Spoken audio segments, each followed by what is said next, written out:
വംശീവിഭൂഷിതകരാൽ നവനീരരാവാൽ പീതാംബരാൽ അരുണബിംബഫലാതരോഷ്ടാൽ പൂർണേന്ദു സുന്ദരമുഖാൽ അരവിന്ദനേത്രാൽ കൃഷ്ണാത് പരം കിമപി തത്വമഹം ന ജാനേ.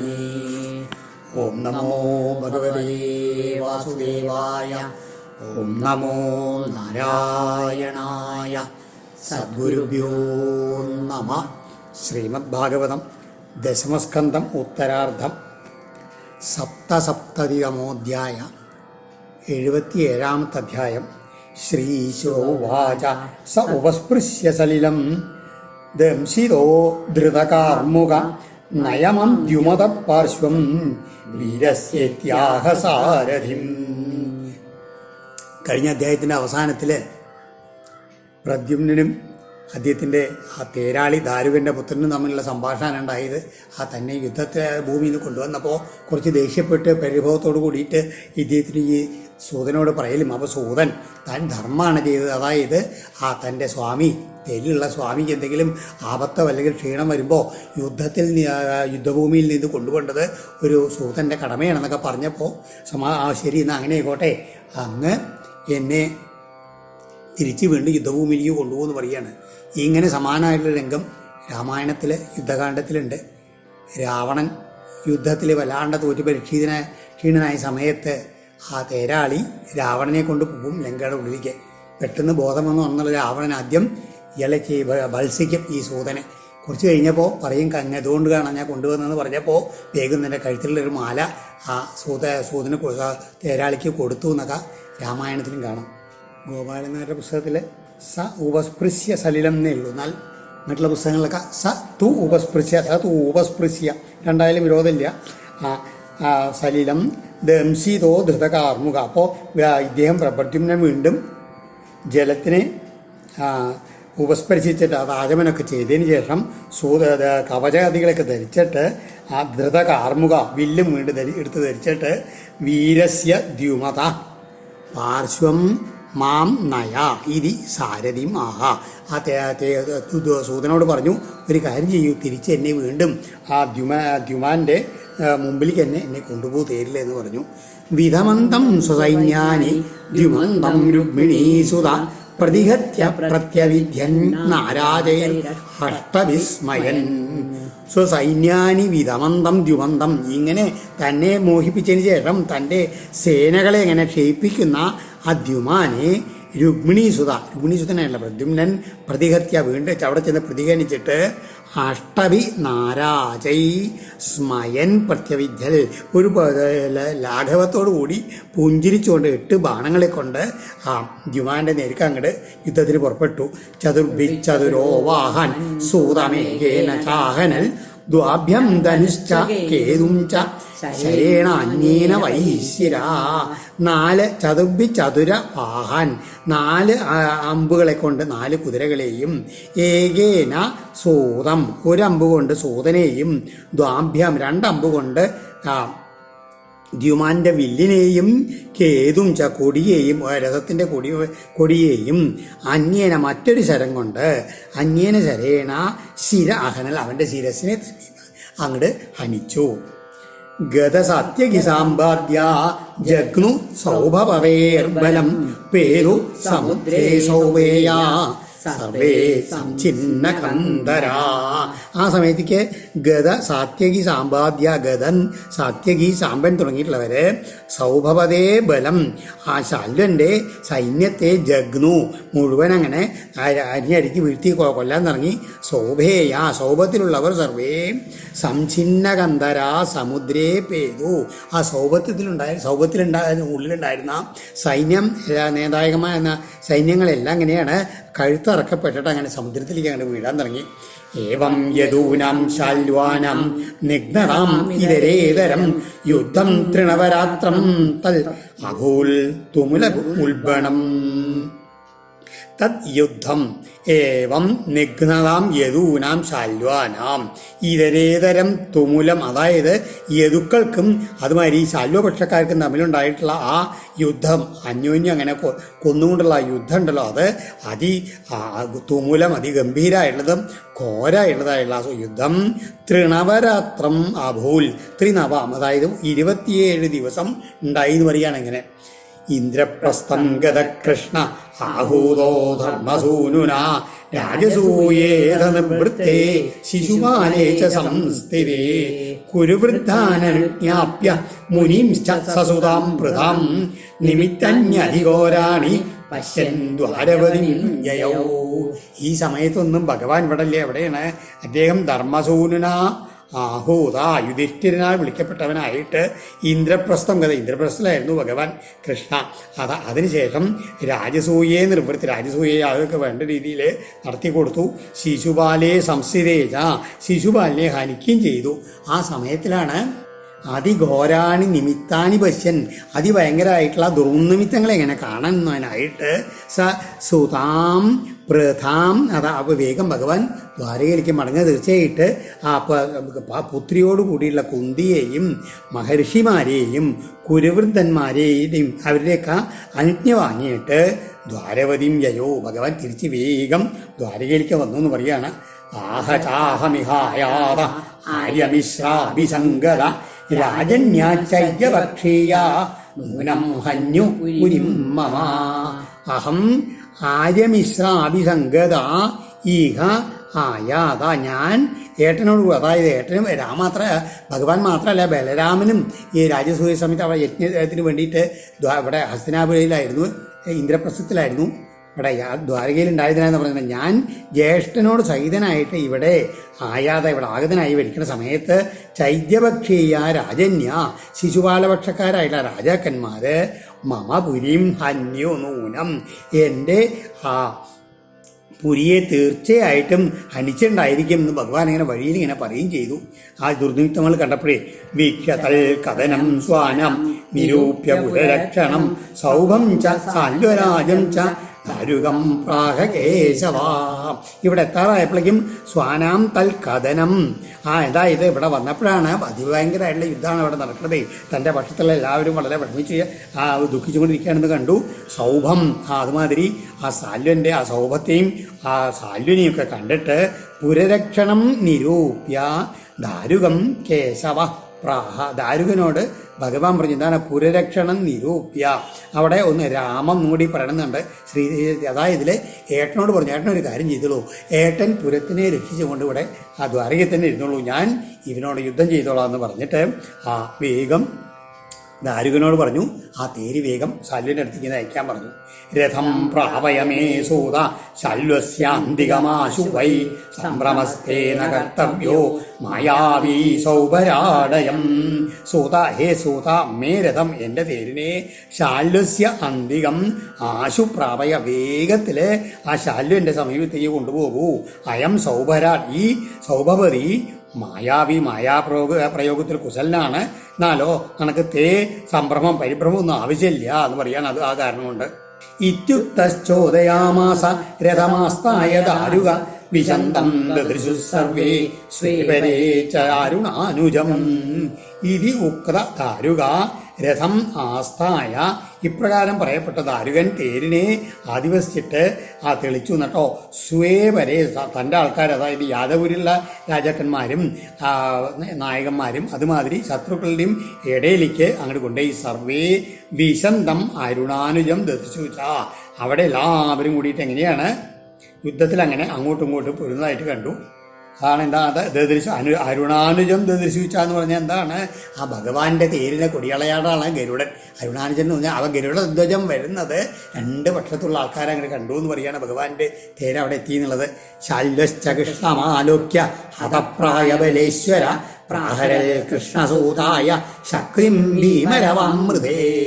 ഭഗവാൻ അവിടെ എത്തുമ്പോഴേക്കും തന്നെ ഹതപ്രായ ബലേശ്വര സാമാന്യം ഹനിക്കപ്പെട്ടുള്ള സൈന്യത്തിൻ്റെ നാഥൻ അവൻ്റെ ആണ് ശാല്യൻ. ശാല്യൻ്റെ സേന ഒരുവിധ നശിമാരിയായിരുന്നു. വേഗം കൃഷ്ണനെ കണ്ടവ കോപത്തോട് കൂടിയിട്ട് മൃതേ ഭീമരവാം ശക്തിം കൃഷ്ണസൂതായ പ്രാഹലൻ തൻ്റെ കയ്യിലുള്ള ഭയങ്കര ശബ്ദത്തോടു കൂടിയിട്ടുള്ള ഒരു വേലിനെ എന്ത് ചെയ്തു? ആ ഭഗവാന്റെ സാരഥിയുള്ള ദാരുകൻ്റെ നേർക്കാണ് പ്രയോഗിച്ചു.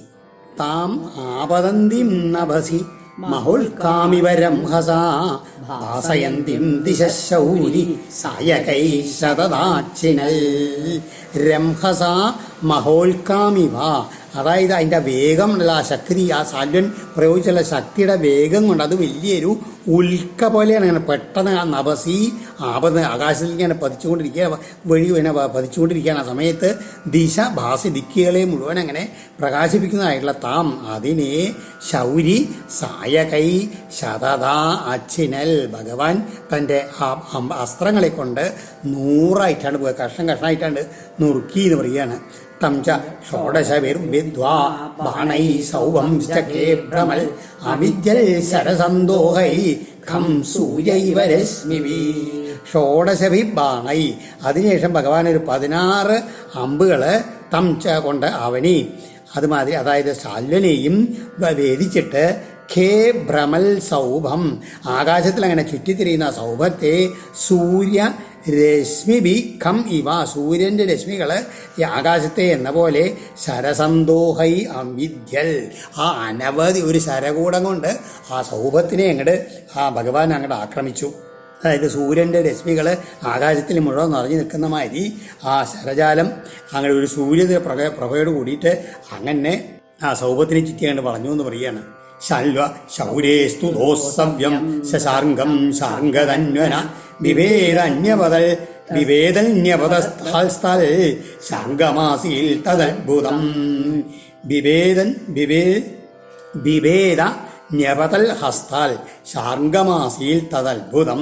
അതാ എന്ത് ചെയ്തു? ശാല്യനപ്പളയ്ക്കും ശൗരേസ്തു ദോസവ്യം ശാർംഗം ധനനായിട്ടുള്ള ഭഗവാന്റെ ശാർംഗധരൻ എന്നല്ലേ ഭഗവാനെ പ്രിയ ആ ഭഗവാന്റെ ആ ശാർംഗം എന്നുള്ള വില്ലിനെ ആ ഇടത്തെ കയ്യിൽ എങ്ങനെയാണ് ഭഗവാന്റെ കൈയോട് ഇടത്തെ കയ്യിലേക്കാണ് ഒരു അമ്പാണ് ചെയ്തത്. അപ്പോൾ പെട്ടെന്ന് വന്നപ്പോൾ ഇടത്തെ കയ്യിൽ നിന്ന് ആ വില്ല് നിപതിച്ചൂത്തൽ അത്ഭുതമാസീൽ. അതെല്ലാവരും അത്ഭുതത്തോടെ നോക്കിക്കണ്ട ഭഗവാന്റെ കയ്യിൽ നിന്ന് വില്ലാണ് തെറിപ്പിച്ച് ചെയ്തപ്പോഴേ ഹാഹാകാരോ മഹാനാസീൽ ഭൂഗാനം തത്ര പശ്യതം നിനദ്യ സൗഭരാടുച്ചൈർ ഇതമാഹ ജനാർദ്ദനം. അപ്പളയ്ക്കും അവിടെയുള്ള ജനങ്ങളെല്ലാവരും ആഹാകാരം മുഴക്കാൻ തുടങ്ങി. അയ്യോ ഭഗവാന്റെ കയ്യിൽ നിന്ന് ആ വില്ല് വീണുല്ലോ എന്ന് പറഞ്ഞിട്ട് ആ സമയത്ത് ആ സൗഭരാട് ഈ സൗഭത്തിലിരിക്കുന്ന ശല്യൻ ഉച്ചൈ നിനദ്യ ജനാർദ്ദനം ഇതമാഹ അതെല്ലാം അഹങ്കാരം കൊണ്ട് ഉറക്കധികം ശബ്ദിച്ചുകൊണ്ട് ഉറക്കെ ശബ്ദിച്ചുകൊണ്ട് ഭഗവാൻ ജനാർദ്ദനോട് ഇങ്ങനെ പറഞ്ഞു. യത്വയാമൂഢ നസഖ്യോ ഭ്രാതുർഭാര്യ ഹൃദേക്ഷതം പ്രമത്ത സസഭാമധ്യേ ത്വയാം വ്യാപാദിത സഖാ.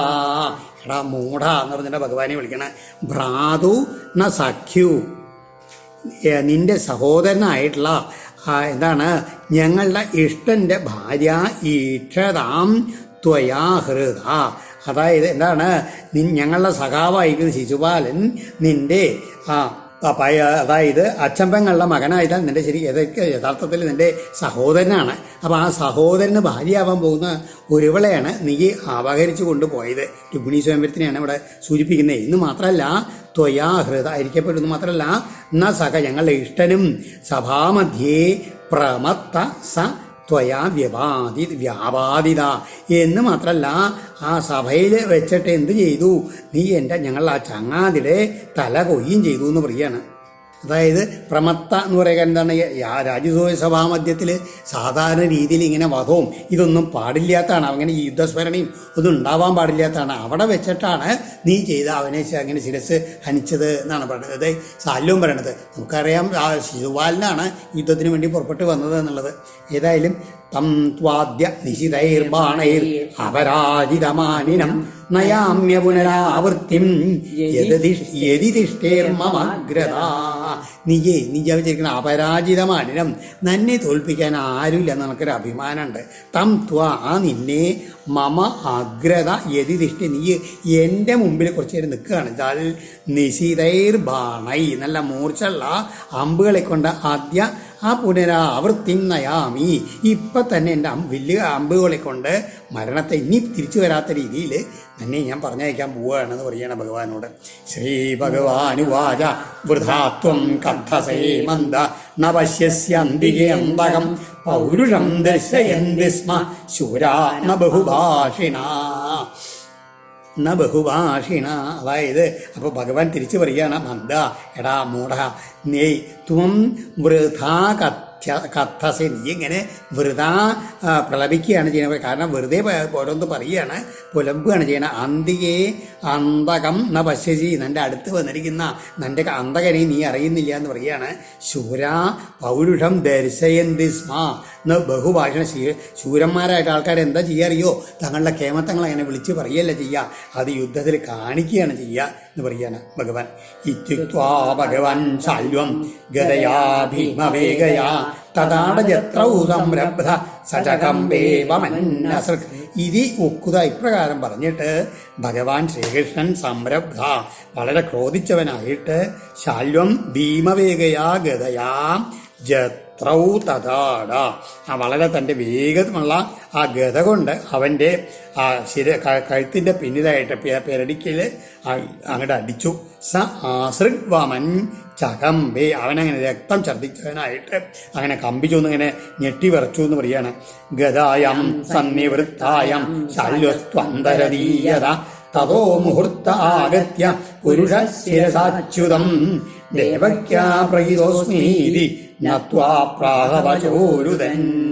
അപ്പളക്ക് എന്തിനായി ഈ ഗതയ തൻ്റെ പെടലിൽ നിന്ന് അങ്ങോട്ട് മാറ്റിയ സമയത്തുണ്ടല്ലോ, ഭഗവാന്റെ അടുത്തേക്ക് തിരിച്ചു പോയ സമയത്തേക്ക് ശാല്യൻ പെട്ടെന്ന് അവിടുന്ന് അങ്ങോട്ട് അന്തർദാനം ചെയ്തു. എന്നിട്ടോ ആ സമയത്ത് ആ മുഹൂർത്തത്തിൽ ഒരു ദൂതൻ വന്നിട്ട് പുരുഷ ആഗമിച്ചിട്ട് ശിരസ അച്യുതം നത്വ, ഭഗവാനെ നമസ്കരിച്ചിട്ട് ദേവക്യാ പ്രഹിത അസ്മി, ഞാൻ ദേവകീ ദേവി അയച്ചിട്ടുള്ള ദൂതനാണ് എന്ന് രുദൻ വച വളരെയധികം കരഞ്ഞുകൊണ്ട് പറഞ്ഞു. എന്താണ് ദേവകീ ദേവിയുടെ സന്ദേശം? കൃഷ്ണ കൃഷ്ണ മഹാബാഹോ പിതാമേ പിതൃവത്സല ബദ്ധ്വാവനീത ശാല്വേന സൗനികേന യഥാപശു. ഹേ കൃഷ്ണ മഹാബാഹോ, പരാക്രമശാലിയായില്ല കൃഷ്ണ കൃഷ്ണ രണ്ട് വണ്ണം വിളിക്കുകയാണ്. പിതൃവത്സല, അച്ഛനെ വളരെയധികം വാത്സല്യമുള്ളവനാണ് അങ്ങ്. എന്നാലോ ഇതപ്പോൾ അങ്ങ് ഇവിടെ ഉള്ളപ്പോൾ അങ്ങയുടെ അച്ഛൻ ശാല്വനാൽ സൗനികേന പശു യഥ, ഒരു ഇതെങ്ങനെയാണ് ഈ കശാപ്പുകാരൻ ഒരു പശുവിനെ ബന്ധിച്ചിട്ട് കൊണ്ടുപോയില്ലേ, അതുമാതിരി നിന്റെ അച്ഛനെ ഇവിടുന്ന് കെട്ടിവലിച്ച് അപനയിക്കപ്പെട്ടിരിക്കുന്നു പറയുകയാണ്.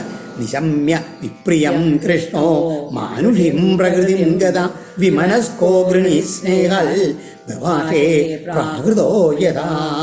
മാനുഷിം പ്രകൃതിം ഗത കൃഷ്ണ, മനുഷ്യ സ്വഭാവത്തെ സ്വീകരിച്ചിട്ടുള്ള ഭഗവാൻ ഈ വിപ്രിയം പ്രിയമല്ലാത്ത ഈ വാക്കുകളെ കേട്ടിട്ട് വളരെയധികം വിമനസ്ക, ദുഃഖിച്ച മനസ്സോടുകൂടിയവനായി, ഗൃണി വളരെയധികം എന്താണ് ഇതിൽ കാരുണ്യത്തോടു കൂടിയിട്ട് ഒരു പ്രാകൃതനെ പോലെ, പ്രാകൃത യഥാ സ്നേഹാൽ ബഭാഷേ, അച്ഛനോടുള്ള സ്നേഹവും എനിക്ക് അച്ഛനെ സഹായിക്കാൻ പറ്റില്ലല്ലോ എന്നുള്ള സ്നേഹവും തന്നിൽ തന്നെയുള്ള അതിലെ കാതരതയൊക്കെ വഴി ഒരു ലൗകികനെ പോലെ ഭഗവാൻ ഇങ്ങനെ പറഞ്ഞു എന്നാ പറയണത്.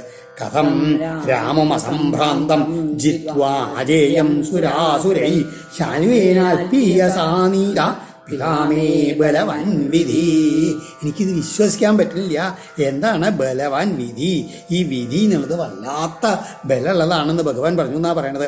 എന്താണ്?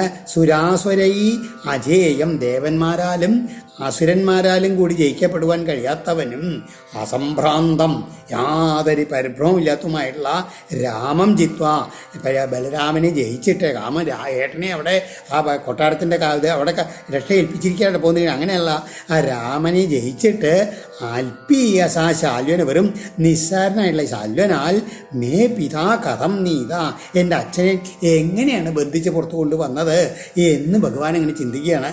ഇതി ബ്രുവാണേ ഗോവിന്ദേ സൗഭരാട് പ്രത്യുപസ്ഥിതം വസുദേവമിവാനീയ കൃഷ്ണം ചേതമുവാചസ. ഇങ്ങനെ ഭഗവാൻ പറഞ്ഞ സമയത്തേക്ക് ഗോവിന്ദേ ഇതി ബ്രുവാണേ സൗഭരാട് ശാല്വൻ പെട്ടെന്ന് നേരിട്ട് സമീപത്ത് വന്ന് വസുദേവനെ എന്ന പോലെ ആനിയെ ഒരു സാധത്തിനെ കൊണ്ടുവന്നിട്ട് സ കൃഷ്ണം ഇതം ഉവാചഹ, അവൻ കൃഷ്ണനോട് ഇങ്ങനെ പറയുകയും ചെയ്തു. വസുദേവം ഇവ ആനീയ എന്നാണ് പറഞ്ഞത് ശാല്വൻ. അതാണ് വസുദേവനെ പോലൊരാളെ, അതാണ് മായയോടുണ്ടാക്കിയിരിക്കണേ, അങ്ങനെ ഒരാളെ കൊണ്ടുവന്നിട്ടാണ് ഭഗവാനോട് പറഞ്ഞത്. എന്താണ് പറഞ്ഞത്? ഏഷതേ ജനിതാതോ യദർത്ഥമിഹ ജീവസി വദിഷ്യേ ഭിക്ഷതസ്തേ ഈശ്ചേത് പാഹി ബാലിശ. ഹേ ബാലിശ എന്ന ഭഗവാനെ വിളിക്കടാ എന്നില്ലേ, നീ എന്താണ് വെറും കുട്ടിത്തമുട്ട് മാറാത്തവനെ എന്നാണ് ഭഗവാനോട് പറയണത്.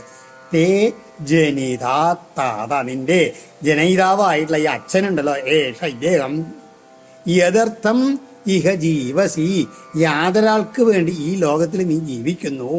അമും ഇവനെ തേ വീക്ഷത, നീ നോക്കി നിൽക്കേ വധിഷ്യേ, ഞാനിതാ വധിക്കാൻ പോകും നിന്റെ അച്ഛനെ, ഞാൻ ഇതാ നിന്റെ മുമ്പിൽ വെച്ച് കൊല്ലാൻ പോവാണെന്ന്. ഈശ ചേൽ പാഹി, നിനക്ക് സാമർത്ഥ്യം ഉണ്ടാച്ചാൽ തടഞ്ഞോ, അവനെ രക്ഷിച്ചോളൂ എന്ന് പറയാണ്. ഏവം നിർഭത്സ്യമായാവി ഖഡ്ഗേന അനകദുന്ദുബേ ഉത്കൃത്യ ശിരാദായ ഖസ്തം സൗഭം സമാവിശൽ. ഇങ്ങനെ പറഞ്ഞുകൊണ്ട് ഏവം നിർഭത്സ്യ മായാവിയായിട്ടുള്ള ശാല്വൻ ആനകദുന്ദുബേ ശിര, വസുദേവരുടെ ശിരസിനെ ഖഡ്ഗേന ഉത്കൃത്യ വാളുകൊണ്ട് ഓങ്ങി വെട്ടി അതെടുത്ത് ഖസ്തം സൗഭം സമാവിശൽ, ആ ശിരസ്സും കൊണ്ട് ആകാശത്തിലുള്ള സൗഭത്തിലേക്ക് അങ്ങോട്ട് വീണ്ടും പ്രവേശിച്ചു.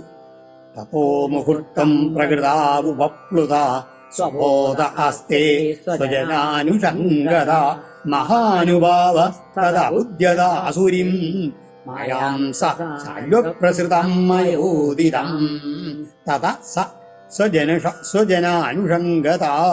ആ മുഹൂർത്തം പ്രകൃതൗ ഉപപ്ലുതം ആസ്തേ എന്നതിന് പറയണത് ഭഗവാൻ ഇങ്ങനെയാണ്. തൻ്റെ ആൾക്കാരോടുള്ള ആ അടുപ്പ നിമിത്തം അച്ഛനാണെന്നുള്ള മമത കാരണം ഒരു നിമിഷം, ഒരു കുറച്ചു നേരം ഒരു സാധാരണ മനുഷ്യനെ പോലെ ദുഃഖനിമഗ്നായിട്ട് ഉപപ്ലുതം ഇരുന്നു പോയി. അപ്പോഴേക്കും സ്വബോധ, തൻ്റെ സ്വതയുള്ള ബോധം, ആ ജ്ഞാനസ്വരൂപം തിരിച്ചു കിട്ടിയിട്ട് മഹാനുഭാവനായിട്ടുള്ള അദ്ദേഹം മയോദിതാം ശാല്വപ്രസൃതാം ആസുരീം മായാം അബുദ്ധ്യൽ. ഭഗവാൻ അപ്പോഴേക്കും അത് മനസ്സിലായി, ഇത് ശാല്വൻ പ്രയോഗിച്ചുള്ള മയനാൽ നിർമ്മിക്കപ്പെട്ടുള്ള ആസുരി മായയാണെന്ന് മനസ്സിലാക്കി. തത്ര ദൂതം അപിദൂക്കളേവരം പ്രബുദ്ധാജൗ സമപശ്യദച്യുത സ്വാപ്നം യഥാ അംബരചാരിണം വിപും സൗപസ്തമാലോക്യ നിഹന്തുമുദ്യത. അങ്ങനെ ഭഗവാൻ പെട്ടെന്ന് ആ ചെറിയുള്ള മായയിലുള്ള ആ ഒരു എന്താണ് മോഹൻ പുറത്തു വന്നപ്പോഴേക്കും, അതായത് ബോധാവസ്ഥയിലേക്ക് മടങ്ങിയ സമയത്ത് അച്യുതൻ, ഒരിക്കലും ചുരി വരാത്ത ആ ഭഗവാൻ സ്വപ്നം യഥാ, അതൊരു സ്വപ്നത്തിൽ എന്ന പോലെ അത്ര ആ യുദ്ധക്കളത്തില് ദൂതം ന സമവശ്യൽ, ദൂതനുമില്ല അവിടെ, അതുമാതിരി ഈ എന്താണ് പിതു കളേബരം ചെന്ന അച്ഛൻ്റെ ശരീരവും ഇല്ല, സൗഭസ്ഥം രീപും ആലോചിക്കുക. അപ്പൊ ശാല്വം മാത്രമേ ഉള്ളൂ അവിടെ. അത് കണ്ടിട്ട് നിഹന്തും മുദ്യത വേഗം ഇതൊക്കെ ശാല്വന്റെ വിദ്വാണെന്ന് മനസ്സിലാക്കിയിട്ട് അവനെ വധിക്കാൻ അങ്ങോട്ട് പുറപ്പെട്ടു എന്ന് പറയുകയാണ്. എന്നിട്ടോ അടുത്ത ശ്ലോകമാണ് രസം. ഏവം വദന്തി രാജർഷേ ഋഷയ കേചനാന്വിത യൽ സ്വവാചോ വിരുദ്ധ്യേന ൂനം തേന സ്മരന്ത്യുതാ. ഹേ രാജർഷേ, ശ്രീ ശിവബ്രഹ്മർഷി പരീക്ഷത്തിനോട് പറയുകയാണ്, ഋഷയ, അതായത് ചില അന്വിത കേച്ച, അതായത് ആ പൂർവാപര ബന്ധം പരിഗണിക്കാണ്ട് ഏതാനും ചില മഹർഷിമാര് ഏവം വദന്തി ഇപ്രകാരം പറഞ്ഞു വരുന്നു. യാതൊന്നിനാൽ സ്വവാച വിരുദ്ധേത, തങ്ങളുടെ വാക്കുകൾ അങ്ങോട്ട് വിരോധമായിട്ട് വരും. അത് അവരൊക്കെ അറിയുന്നില്ല. നൂനം, അത് തീർച്ച എന്ന് പറയാണ്. അത്ഭുതം തന്നെയാണ്. എന്താണ് ഇവിടെ പറയണെന്ന് വെച്ച് കഴിഞ്ഞാൽ 6ാമത്തെ ശ്ലോകം തൊട്ട് 29ാമത്തെ ശ്ലോകങ്ങൾ മുഴുവൻ കേൾക്കുമ്പോഴാണ് ഒരു പൂർവാപര വൈരുദ്ധ്യം ഉണ്ടെന്ന് നമുക്ക് മനസ്സിലാവാൻ പറ്റും. എന്താണ്, ചില ഋഷിമാര് ഈ പൂർവാപര വിരോധത്തെ വകവയ്ക്കാണ്ട് പറഞ്ഞു വെച്ചതിനെ താനും അതേവിധം ഉപദേശിച്ചാണെന്ന് 30ാം ശ്ലോകം കൊണ്ട് പരീക്ഷത്തിനെ പ്രത്യേകം ധരിപ്പിക്കുകയാണ് ശ്രീ ശിവബ്രഹ്മർഷി. എന്താണത്? രാജസൂയ യാഗത്തിന് ഭഗവാൻ പോണ സമയത്ത് ബലരാമൻ പോയിരുന്നില്ല. ബലരാമനോട് യാത്ര ചോദിച്ചിട്ടാണ് പോയത് എന്നൊക്കെ ആദ്യം പറഞ്ഞിട്ടുണ്ട്. അപ്പോൾ ഇപ്പോൾ ഇവിടെ പറയണു ഏട്ടനോട് കൂടി തിരിച്ചു വന്നു എന്നുള്ളത്. അപ്പോൾ പൂർവാപര വിരോധം ഇല്ലേ ഇവിടെ മഹർഷിമാർ പറഞ്ഞതിലെ കഥയിൽ താനും അങ്ങനെയാണ് പറഞ്ഞു എന്ന് മാത്രമേ ഉള്ളൂ. എന്ന് മാത്രമല്ല, ഈ എന്താണ് ദുർമിത്ത ദർശനം കൊണ്ട് എന്തൊക്കെ ഭഗവാന് സംഭ്രമമുണ്ടായി. ഭഗവാന്റെ കയ്യിൽ നിന്ന് ആ ശാർഗജാപം തെറിച്ചുപോയി. ശാല്യന്റെ ആസുരമായക്ക് അധീനനായിട്ട് തൻ്റെ അച്ഛനായിട്ടുള്ള വാസുദേവനെ വധിച്ചതൊക്കെ സത്യാന്ന് കരുതിയിട്ട് ദുഃഖത്തിൽ ആണ്ടുപോയി, മോഹിച്ചു എന്നൊക്കെ പറഞ്ഞു. അതേ ഭഗവാൻ തന്നെ സ്വബോധനാണെന്നും മഹാനുഭാവനാണെന്നൊക്കെ മഹർഷിമാർ പറയുമ്പോൾ അങ്ങോട്ടും ഇങ്ങോട്ടും പരസ്പര വൈരുദ്ധ്യമില്ലേ എന്നാണ് ശ്രീ ശിവബ്രഹ്മണ്യൻ ചോദിക്കുന്നത്. എന്നിട്ട് അതിനെ വിസ്തരിച്ച് പറയുകയാണ്. ഇതിപ്പോൾ ശ്രീരാമാവതാരത്തിലും ഇങ്ങനെ ഉണ്ടായിട്ടുണ്ട്. അവിടെ പക്ഷെ ഭഗവാൻ വെറും മനുഷ്യപ്രകൃതിയെ പ്രാകൃത സ്വഭാവം തന്നെയായിരുന്നു. അപ്പം ഇന്ദ്രജിത്ത് മായാസീതയെ വധിച്ച സമയത്ത് ശ്രീരാമന് ഇതിൽ ബോധം കെട്ട് വീണു എന്നൊക്കെ പറയാറുണ്ട്. പക്ഷെ ഇവിടെ ഭഗവാൻ അങ്ങനെ ഒരു ഭാവത്തിലല്ല.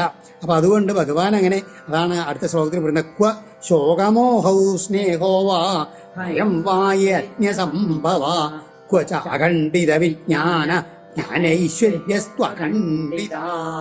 എന്താണ് ആ ജ്ഞാനവും ഐശ്വര്യവും അഖണ്ഡിതത്വച്ച, അതായത് ജ്ഞാനവും ഐശ്വര്യവും അതായത് അഖണ്ഡിതമായിട്ടുള്ള വിജ്ഞാനവും ഇതെല്ലാം ഒരിക്കലും നിലയ്ക്കാത്ത രീതിയിൽ, ഖണ്ഡിക്കപ്പെടാത്ത രീതിയിൽ പൂർണ്ണ ആനന്ദ സ്വരൂപനായിരിക്കുന്ന ഭഗവാനാണ്.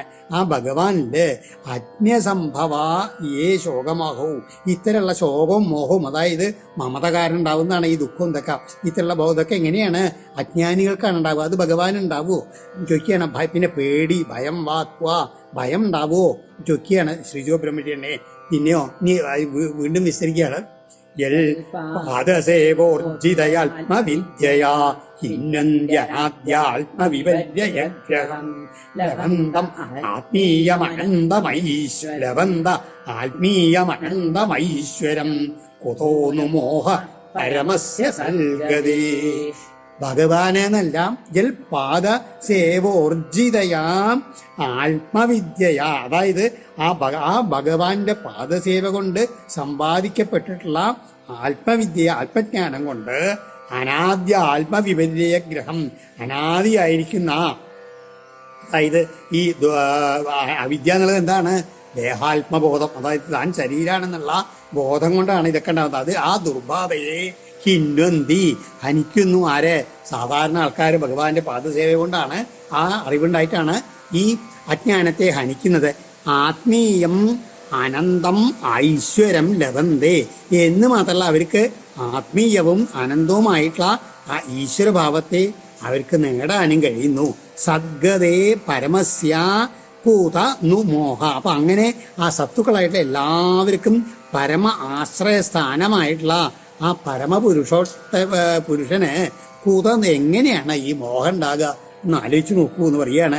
തം ശാസ്ത്രഭൂഗൈർ പ്രഹരന്തമോജസാ ശല്യം ശരൈർ ശൗരിരമോഘ വിക്രമ വിദ്വാച്ചിനൽ വർമ്മധനുശിരോമണിം സൗഭം ച ശത്രോർ ഗതയാരുരോജഹ. ഏതായാലും ആ സംശയമൊക്കെ തീർച്ചയായും ചേട്ടം അമോഘ വിക്രമ, ഒരിക്കലും നിഷ്ഫലമാകാത്ത പരാക്രമശാലിയായിട്ടുള്ള ശൗരി ഭഗവാൻ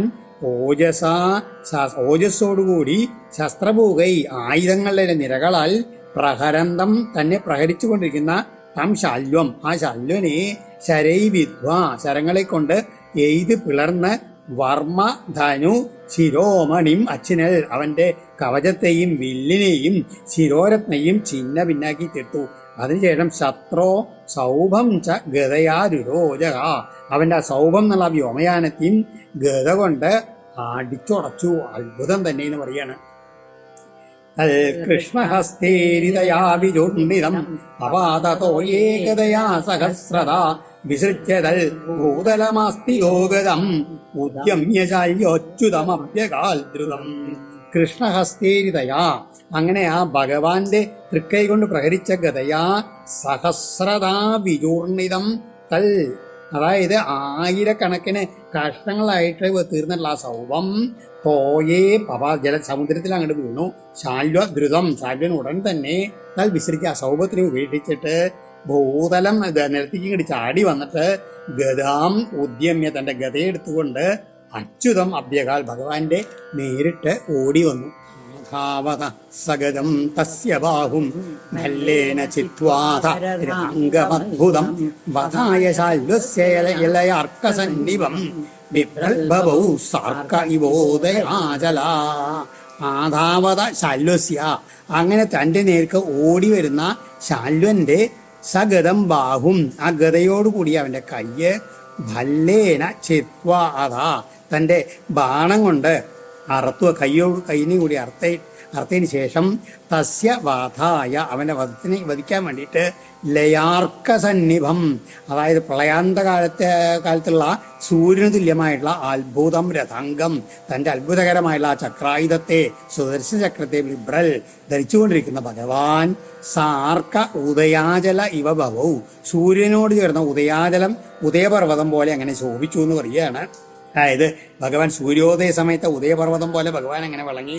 ഭഗവാന്റെ കയ്യിൽ ആ സൂര്യനെ പോലെ, ആ കാലസൂര്യനെ പോലെ ഉദയ ചക്രവും ജഹാരതൈനൈവ ശില സകുണ്ഡലം കിരീടയുക്തം പുരുമായിനോ ഹരി വജ്രേണ വൃത്രസ്യ യഥാ പുരന്തരോ ബഭൂവഹേരി വചസ്തദാതൃണം. അങ്ങനെ ആ ഭഗവാൻ ഹരി പുരുമായിന, ധാരാളം മായാവിദ്യകളുള്ള ആ ശാല്വന്റെ സകുണ്ഡലം കിരീടയുക്തം ശിര, ആ കുണ്ടലങ്ങളൊക്കെ അണിഞ്ഞിട്ടുള്ള കിരീടത്തെ ധരിച്ചിട്ടുള്ള ശിരസിനെ തേന ഏവ, ചക്രായുധത്താൽ എങ്ങനെയാണ് മുറിച്ചു കളഞ്ഞ, ഏതുമാതിരി പുരന്തര വൃത്രസ്യ വജ്രേണ യഥാജഹാര. ഇന്ദ്രൻ പണ്ട് വൃത്രാസുരന്റെ ശിരസിനെ തന്റെ വജ്രായുധം കൊണ്ട് ഏതുപോലെ അറുത്തു, അതേപോലെ ഭഗവാൻ തന്റെ സുദർശന ചക്രം കൊണ്ട് ഈ ശാല്യന്റെ ശിരസിനെ കൊണ്ട് അറുത്തു. ആ സമയത്ത് നൃണാം ഹാഹാ ഇതി വച ബഭൂവ, ആൾക്കാരെല്ലാവരും ഹാഹാ എന്നുള്ള ശബ്ദം ഉണ്ടാക്കി എന്ന് പറയാണ്. തസ്മിന്നിപതിരേ പാവേ സൗഭേ ജഗതയാ ഹരേ നേതുർദുന്ദുവയോ രാജൻ നിവിദേവഗണേ നിദാ സഹീനം അപജിതിം കുർവൻ ദന്തവക്ത്രാരുഷാഭ്യകാൽ. ദന്തവക്ത്രോ എന്നാണ്, ദന്തവക്ത്രോരുഷാഭ്യകൽ. ഈ രാജൻ പരീക്ഷിത്തെ ആ സമയത്ത് എങ്ങനെയാണ് പാവേ തസ്മിൻ നിപതിത, പാപിയായിട്ടുള്ള ശാല്യൻ മരിച്ചു വീണ സമയത്ത് ഗതയാ സൗഭേ ഹവേജ, ആ സൗഭം ആ ഭഗവാന്റെ ഗത കൊണ്ടാണ് പിളർക്കപ്പെട്ടപ്പോഴും ആകാശത്തിൽ ദിവി ദേവഗണങ്ങളെ പ്രയോഗിക്കപ്പെട്ട പെരുമ്പറ വാദ്യങ്ങളൊക്കെ മുഴങ്ങി. സഖീനാം, ഇത് തൻ്റെ സ്നേഹിതന്മാർക്ക്, സഖീനാം അപജിതിയും കുറുവൻ, തൻ്റെ ചങ്ങാതിയായിട്ടുള്ള ശാല്വൻ, അതുമാതിരി ശിശുപാലൻ ഇവരെയൊക്കെ വധിച്ചതായിട്ട് അറിഞ്ഞത്, അവർക്കൊക്കെ അതിനൊക്കെ പകരം വീട്ടാൻ വേണ്ടിയിട്ട് ആ അപജിതിം കുറുവൻ ദന്തവക്ത്ര രുഷ അഭ്യകാൽ. ദന്തവക്രൻ എന്ന് പേരുള്ള ഭഗവാന്റെ വേറൊരു അച്ചമ്മങ്ങളുടെ മകനാണ്. ആ നമ്മുടെ ജയവിജയമായാലും വിജയന്റെ മൂന്നാമത്തെ അവതാരമാണിത്. ആ ദന്തവക്രൻ രുഷ അഭ്യകാൽ വളരെ കോപത്തോടുകൂടി ഭഗവാന്റെ നേർക്ക് ഓടി വന്നു. ഓം ശ്രീകൃഷ്ണാർപ്പണമസ്തു. ഇത് ശ്രീമദ് ഭാഗവതേ മഹാപുരാണേ പാരമഹംസ്യാം സംഹിതായാം ദശമസ്കന്ധേ ഉത്തരാർദ്ധേ സൗഭവതോ നാമ സപ്തസപ്തതിതമോധ്യായ. സർവത്ര ഗോവിന്ദ നാമ സങ്കീർത്തനം. ഗോവിന്ദ ഗോവിന്ദ.